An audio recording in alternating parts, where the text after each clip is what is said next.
30 janvier 2025, voici la guidance du jeudi, un tirage que j'adore, une guidance qui va mettre l'accent, la lumière sur un point qu'il serait bon que vous développiez, que vous questionniez, afin d'aller vers un allègement, vers un lâcher-prise, vers quelque chose de positif pour vous. Le programme, il est juste ici. On commence avec les signes de terre, ensuite ça sera les signes de terre, les signes d'eau, vous prenez la suite, et enfin, ça sera le tour des signes de feu. Let's go!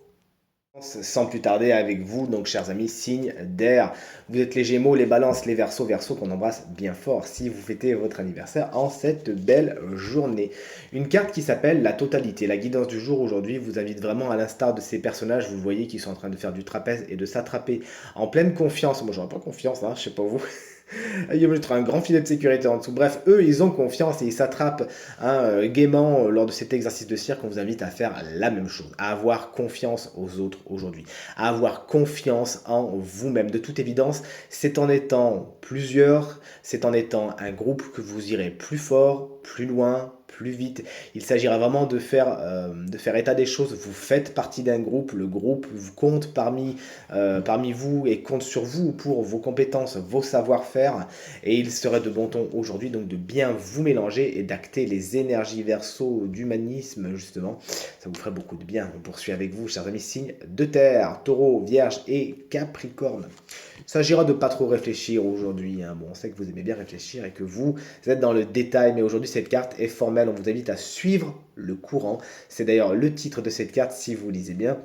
Et aujourd'hui, on vous invite plus que jamais dans le lâcher-prise, à ne pas résister. Il y a certaines situations, vous le savez au fond de vous, qui sont faites pour aller dans une certaine direction et que ça vous plaise ou non, il faut suivre le courant, suivre le mouvement. De toute évidence, ce personnage est complètement dans la confiance et il sait très bien que ce courant va l'amener là où c'est le plus positif pour lui ou pour elle, on ne peut pas trop distinguer d'ailleurs. Faites la même chose, suivez le courant. Ayez confiance, même s'il y a des remous en ce moment. Croyez bien qu'une fois que la vague sera passée, elle vous déposera sur la rive la plus positive possible. Je suis bien pour être aujourd'hui.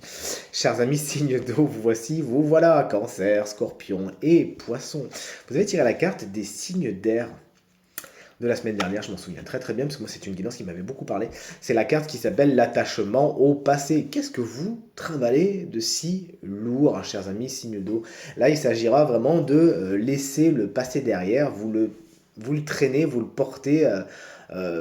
C'est très très lourd, ça vous empêche d'avancer, ça vous empêche de vivre certaines choses que vous avez besoin de vivre. Bon, le tout, c'est pas de vous flageller ni quoi que ce soit. C'est vraiment juste d'en prendre conscience et de lâcher les amarres, tout simplement, hein. Larguer le passé, ce qui est fait de toute évidence.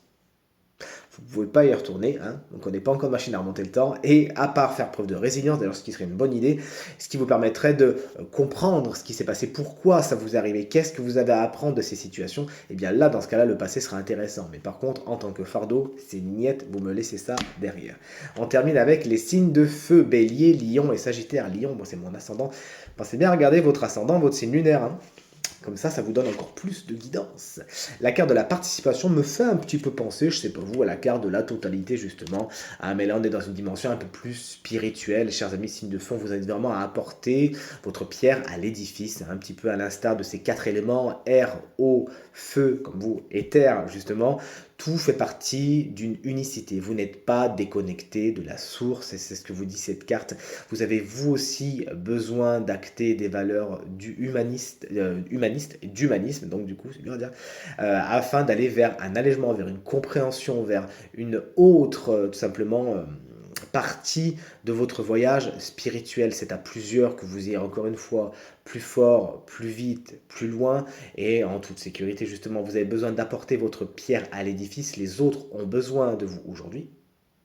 Et vous avez vous aussi besoin des autres d'une façon beaucoup plus concrète. Je l'ai eu dans un tirage particulier. Donc la semaine dernière, cette carte indiquait à la cliente qu'il fallait qu'elle s'inscrive à de nouvelles activités, qu'elle aille voir du monde, qu'elle participe à de nouvelles choses, qu'elle découvre de nouveaux loisirs. Et j'ai eu un petit retour justement hier, ça tombe bien. Ça a été très positif, donc si je peux vous donner le même conseil et qui peut être aussi positif pour vous, et ben vous m'envoyez. Ravi, cette guidance est terminée, j'espère qu'elle vous aidera à aller vers ce qui est le plus positif pour vous, et de mon côté, je vous embrasse bien fort. Salut!